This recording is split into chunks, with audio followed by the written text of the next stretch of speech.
یہ آپ کی زندگی میں بہت بڑی ایک نعمت ہے۔ جو لوگ ذکر کرتے ہیں، جو ڈیلی اللہ سبحانہ تعالیٰ کا ذکر کرتے ہیں، یہ اذکار بہت چھوٹے چھوٹے الفاظ ہیں لیکن بہت ہی پاورفل ہیں۔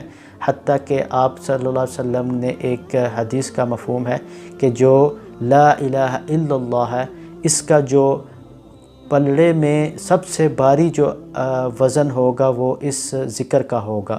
تو دیکھیں یہ چھوٹے سے الفاظ ہیں، تھوڑے سے الفاظ ہیں لیکن بہت بھاری ہیں۔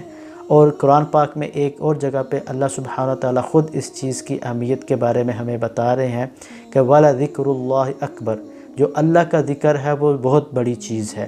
تو ہمیں ان چیزوں پہ غور و فکر کرنا چاہیے، کیا ہم یہ اپنی زندگی میں شامل کر رہے ہیں کہ نہیں۔ اگر ہم ذکر اذکار کریں گے تو یقیناً ہم پہ اللہ سبحانہ تعالیٰ کی بہت بڑی نعمتیں اور بہت رحمتیں نازل ہوں گی، جس کا ہمیں اس دنیا میں بھی بہت سے فوائد